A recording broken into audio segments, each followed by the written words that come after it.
The Agenda in the Summer with Nam Kiwanuka is made possible through generous philanthropic contributions from viewers like you. Thank you for supporting TVO's journalism. Summer blockbusters, art house favorites. The silver screen has something for everyone. So grab your popcorn. We're going to the movies this week with Canadian Screen Award-winning director Clement Virgo, film critic and festival programmer Cameron Bailey, film critic Thom Ernst, and producer Alicia Fletcher. Tonight, is there a right way to watch a film? That's next on The Agenda in the Summer.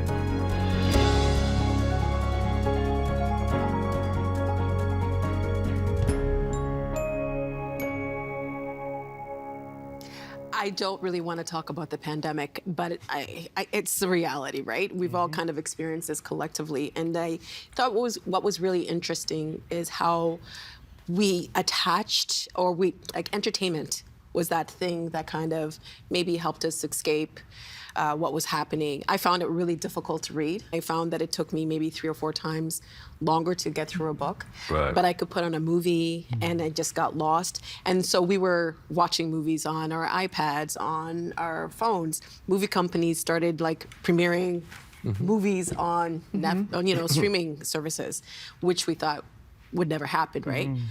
So I was been thinking about is there a right way for us to watch a movie? How should we watch? How should someone watch a movie? Thom? I always watch a movie with the intent to feel, and I sort of put my critical side to the side, unless, of course, that's why I'm there at the film. But I let the film wash over me. And sometimes I think of it as the first viewing because as a critic and just as a film lover, I watch the same movie more than once, quite frequently. And if I don't like the film, I will definitely watch it again. Really? Yeah, just to see if I missed something. Okay. And so the way I watch a movie is I'm open to seeing what the filmmaker wants me to feel.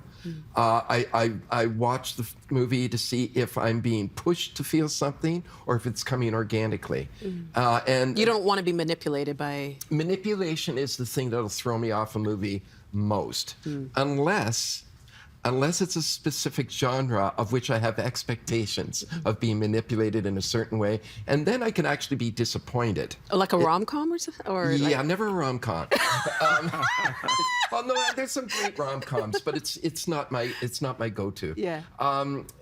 Horror films are very much like that for me. And if I'm going to watch a Scream or one of those, I expect certain things to happen. And if they don't, then I'm a bit disappointed. But if I'm going to watch something that is, let's say, Beau is Dead, and I know that it's a complicated film. I know that it takes liberties that other films don't. I don't try to understand it. I just sit there and go, okay, what am I feeling? And for me, that's the best way to sort of take a film in. Alicia? Yeah, it's hard to do this, but when I get a chance, I love going into a film not knowing anything. It's very rare now, but we're very lucky when we get to go to film festivals like the Toronto Film Festival that these are films that are being presented before a lot of critics have reviewed them, before there's a kind of zeitgeist about them. And I always think about, Cameron, you showed Moonlight a week before you showed it at the festival to staff, and I worked at TIFF at the time. Right, yes. I knew the short that the filmmaker had made, Barry Jenkins, didn't know him really well, but I got to watch Moonlight with nothing. I didn't know what it was about. No one spoiled it for me. And then I remember watching it and sitting back at my desk, and no work got done that afternoon. But I thought, what is going to happen? Where is this film going to go? And I don't think anyone could have predicted what would happen. But just being able to see something where you are going in cold is so wonderful and such a experience because no one is telling you what to feel except for the film itself. Well, we know it won an Oscar, but Cameron, I guess when I ask how should someone watch a movie, it could be on a device or going to the theater. But I guess also from how you're watching it, like what Thom was saying, where you don't want to be manipulated, you just want to, if you're watching it as a fan of movies, but you're also watching it as a critic. So how do you watch movies? I think the technology doesn't matter so much. Movies are best watched, I think, in movie theaters, but you can also get into a movie on your laptop or on your phone or on a plane or in many different ways. So I'm not so worried about the technology.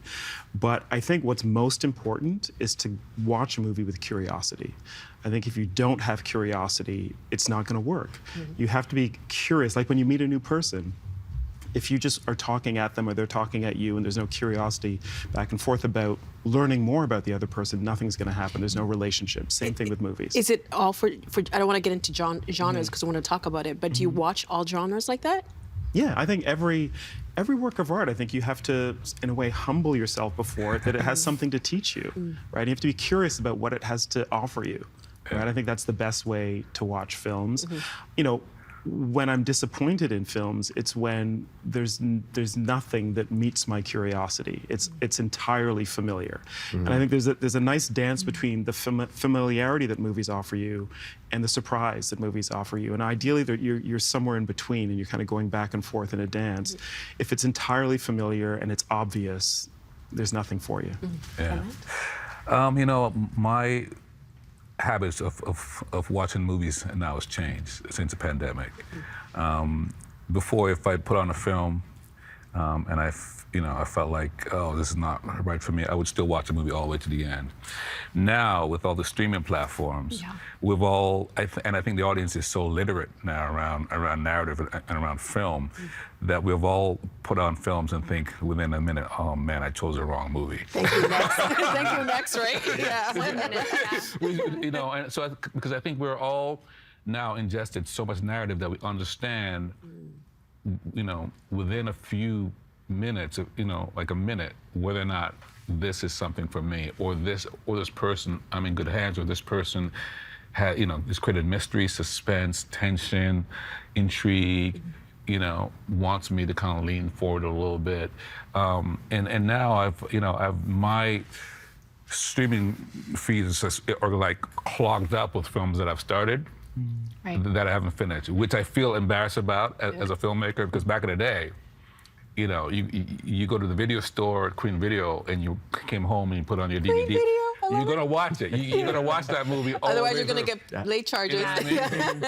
But now it's like, now there's a kind of sense of it's being disposable. It's too much. And I think that's a really important point, actually. Movies used to be something that were rare, right? You would go on a Friday night or a Saturday night, and you couldn't see them in your house at all for decades of movies history, right? And you would have to go out to see them, and you'd have to pay money and sit down with other people. And then, of course, that changed with home video. But even then, you had to go to the video store to get your VHS tape. And there was still some element of rarity to it. And ritual too, right? And you would wait for the release of new movies. And then, of course, DVDs and Blu-rays and now streaming. And now there are hundreds of thousands of movies available to us at our fingertips. And it's too much. We're never going to get through them all. But we feel like that choice is always going to be there for us. It's not, by the way, right? These things get taken away as soon as they're put out. And I think that's dangerous because it devalues the experience when you feel like you can watch anything, anytime. One of the greatest things I like about going to the theater is the food. It's a big part of the revenue stream too, so that's good. Right? I know, it's like M&Ms for $6. Calling no, it thank food you. is generous. I know. Right? Maybe it's like an excuse to eat all the bad foods. Now. But Thom, do you think that's part of the experience, like going to the theater and the sound and being around people? I love seeing a movie in a theater, and I love the reaction of audience members, particularly when they echo my own emotion. Right. And we were talking about feelings at one point, and that's what I when I experience a movie and I feel it, and there's a moment going that's kind of universal. The community of theater goers is a tremendous experience. Now, to that point, there is a film, and I don't think I can name it because there's a twist in the movie, and I don't want to ruin it for anybody. It was at this year's festival. It was a sequel to a very popular movie.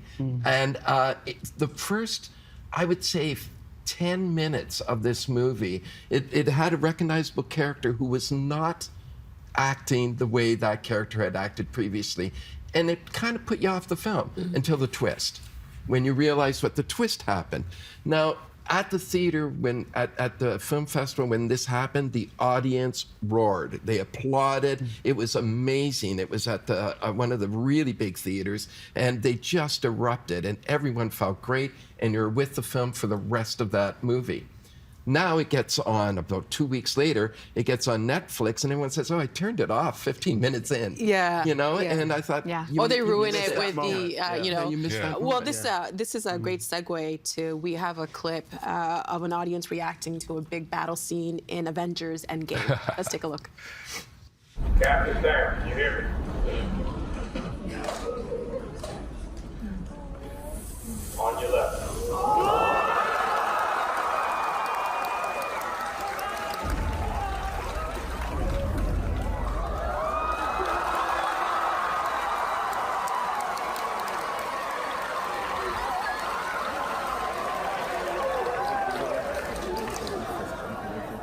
I just remember being in the movies too, and at the end everybody claps, so you know that you had like a really cool experience. But if you're at home, you can't really have that experience. What do you think when you see a crowd react like that? I showed Conair a few weeks ago at the review, and this is an older film from 1997, and I think everyone in that audience had seen it once, twice, 3 times, 4 times. But to see and hear 250 people who all love this film just reacting to each other, and there was this communal kind of feeling of, it's a ridiculous movie. I'm not saying that it isn't, but it was bumping off of other people's feelings, and it just sort of created a situation that you could not replicate at home unless you had 200 people in your living room, which isn't going to happen.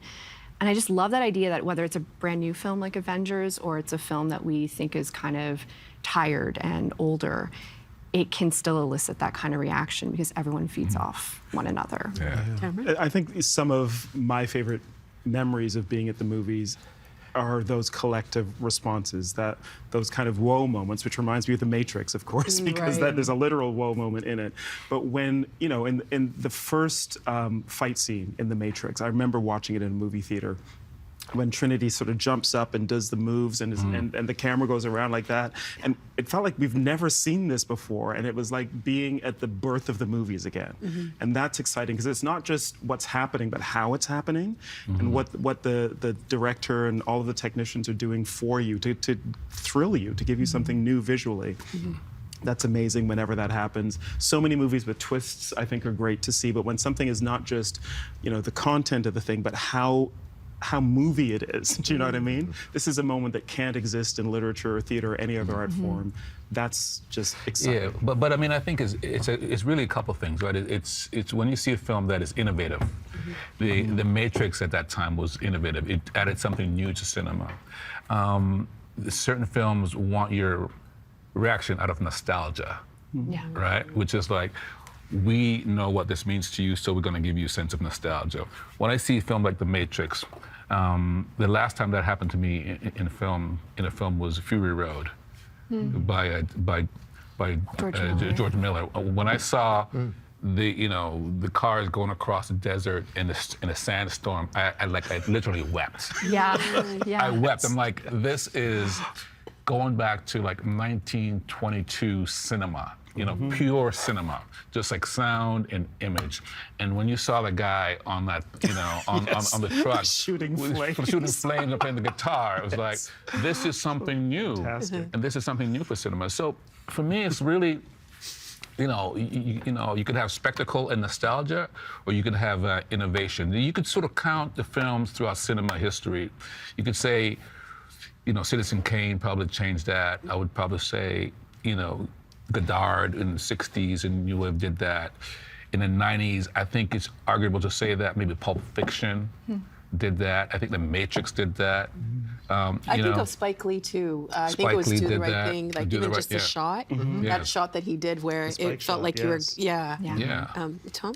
Well, even if you think of The Godfather, at the very first opening scene, if I've ever had an opportunity to meet Coppola, I'd ask him this: why he or how he knew that first shot of an unknown actor with all those stars in that movie, and he just held the camera at that unknown actor talking to Brando. We don't even know who he's talking to.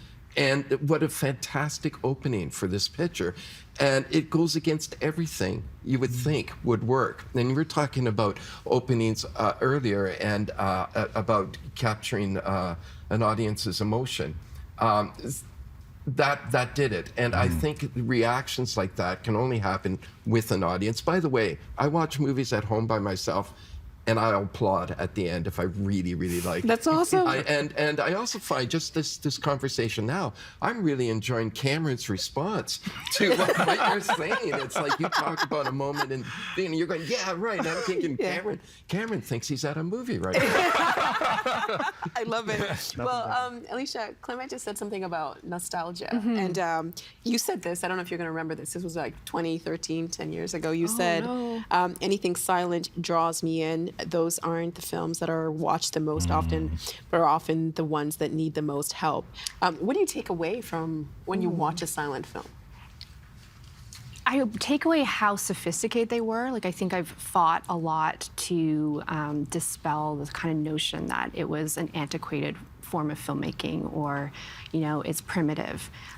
Maybe some are, but when I was first introduced to silent film, I was blown away by those Mad Max Fury Road moments. Like, I love that you mentioned that's like a film from 1822. That's a compliment. And so that was like a new window into film for me. If we're talking about issues around diversity, which I know we'll talk about in a future panel, the silent era had it there. It's just we weren't promoting it. We weren't watching that particular niche of silent film. Right. So for me, it was an area of film history to advocate for. And when I show it in a large theater with 200 people and live music, I get those same reactions, those audience reactions. And I think there's a lot for new audiences that are coming to these silent films. It's surprise, but then they keep coming back. So there's something there in that era, and it's from 1895 to 1929, 1930. There's a lot there. It's interesting because in our first panel, you said that when you were younger, you were like silent movies. Oh, no the way. worst. So and now it's something that you're very passionate about. So what changed?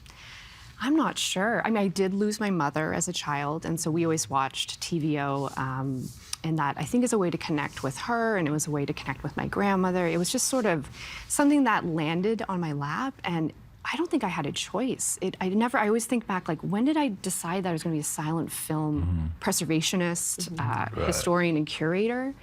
It was there. I'm not sure what happened, but it might just be I'd never seen anything like it before. And I'd seen the images of Charlie Chaplin and of Louise Brooks, and they stayed with me, but not the actual films. And then sitting down to watch those films, it was a whole world I had never seen before. You said something that I want to ask all of you. I wanted to ask it in our first discussion, but we had so many things to talk about. You said that you don't think that you had a choice. Working in this industry, I mean, why movies? Thom, why do you work in this? What was it about it? Because you said at one point you thought that you would be a writer. Yeah. And I like to think I am, actually. But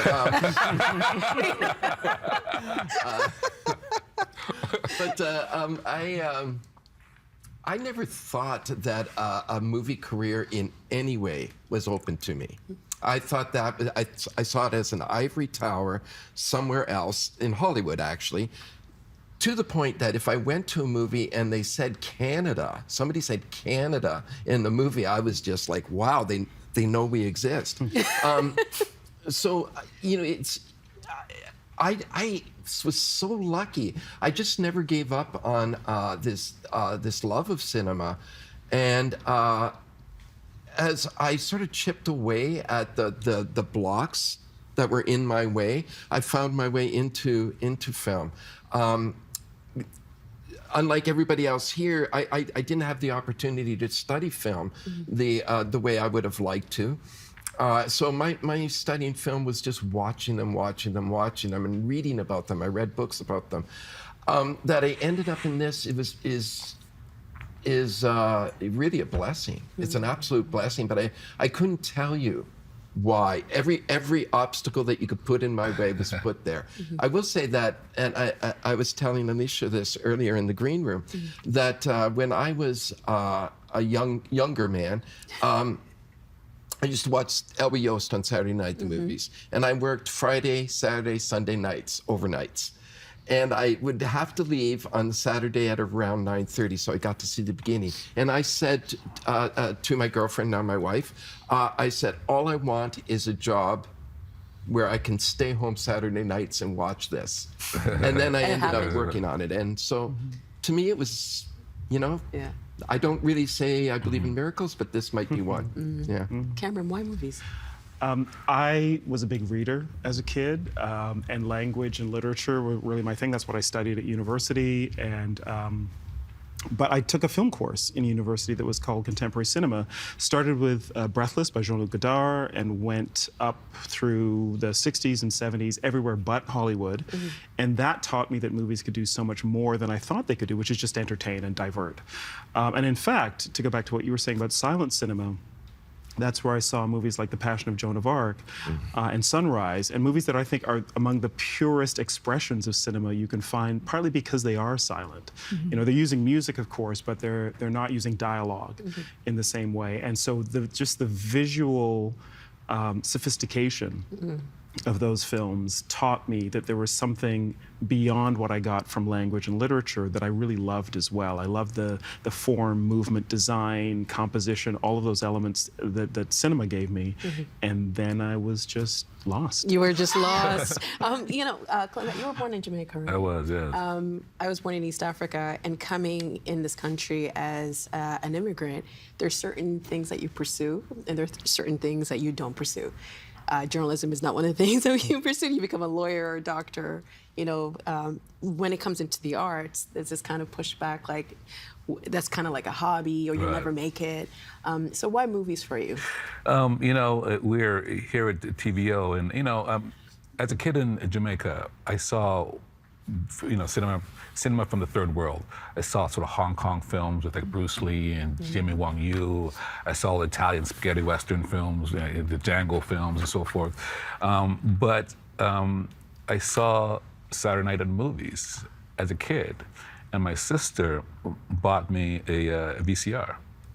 And so I would tape movies off Saturday night at movies. One of the very first films that I taped was a film called White Heat with Jimmy Cagney. And so, and for me, cinema, you know, maybe because I think in pictures, you know, cinema for me is just visual poetry, you know, sound and image. And you're talking about silent films. For me, the best cinema is about the silence, is about the visuals, is about the sound. You know, and that's what separates it from me now from like television, where a television now, which everyone seems to be talking about more than cinema in some ways. Well, television is more connected to plays. It's more connected to theater, where you know, people are in rooms talking for 3 minutes over a table or whatever it is, or in restaurants. Where in cinema, you can't explain why an image resonates with you.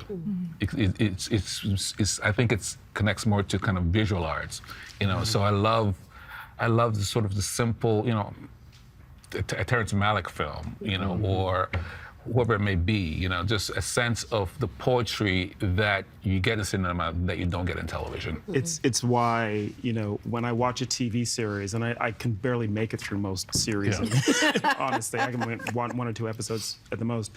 And when they do something cinematic, like they'll hold on a shot that's not just about the dialogue. And it's just, there's a visual moment in a TV series. It's kind of thrilling because it's so rare. It's so rare. You know, you don't see it that often. You don't see it. Yeah. And then you always look up, who's behind this series? That's and right. it's a famous It's a director. filmmaker.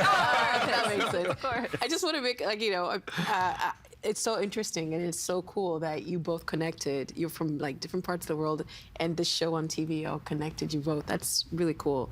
But clearly he didn't see that this film will not be copied. So. I didn't see it, and I did. You know, it was Magic Shadows. And Saturday night at the movies, and you know, and just the sense of poetry and art and expression, you know, and sometimes an image connects with you and you don't know why. You know, why do I feel this way? And that to me is cinema. Yeah. Alicia? How much, can I ask Clement, how much was it perhaps also that someone was hosting it? They were introducing the film, there was a personal touch. It felt like you were in a conversation more than just taping a movie, off of a random channel. For me, it Right. really was, I knew who this Elwee Yost person was. He was part of my family life, even though I was young and didn't really know him. It was so important for Saturday Night at the Movies that it had that active curation. Absolutely. He was our guy. He was my guide to films that I didn't know, And trust is and built. trust it. Yeah. There's a sense of, oh, you should watch a Stanley Kramer film because he made social justice movies, right? And so Elwee Yost would sort of guide you through that. This is what film noir is. Yeah. Look for the shadows. Look for the way, post-war America, how after the war cinema changed. So you needed that guide, and he was the perfect guide to help me through that. And Thom, you were clapping. Obviously, hearing this because, means what to you? Well, I always thought that someone introducing a film was added so much more. There were movies that I disliked that were very popular, and two of them, The Sting and Butch Cassidy, I just never got why. And then I heard Elwee introduce them, and then by this time I was working with him, so I had to do the research too. And when you get behind the films and you understand how they were brought together, what the intent was, it really adds so much. And I would not just say the host of someone or someone to lead you through those films, of which I got to do a number of years here, and still count my blessings for that. I would also say that's why I read critics, film critics, and particularly if I see a film that I love that nobody else seems to, which happens quite a bit, I love going to the critics that didn't like the film and find out what their take is. And usually they're not wrong. I would never say they were wrong. I just thought, okay, I saw that too, but it affected me differently. So yeah, I'm so glad you said that, because I do think that the art of introducing a film and leading someone through a film and just sharing your passion for movies, they're gonna. Well, this has been a terrific conversation. It doesn't feel like work. I feel really privileged to spend this time with you all. Tomorrow we're going to talk about the things that are shaking up the movie industry, from AI to streaming. We'll continue this conversation. Thanks again. Thank you. Our guests all this week are director, producer, and writer Clement Virgo, whose most recent film, Brother, won the Canadian Screen Award for Best Picture. Cameron Bailey, CEO of the Toronto International Film Festival. Alicia Fletcher, producer of originals and curatorial advancement at Hollywood Suite. And film critic Thom Ernst, formerly host here of Saturday Night at the Movies and author of The Wild Boy of Waubamik.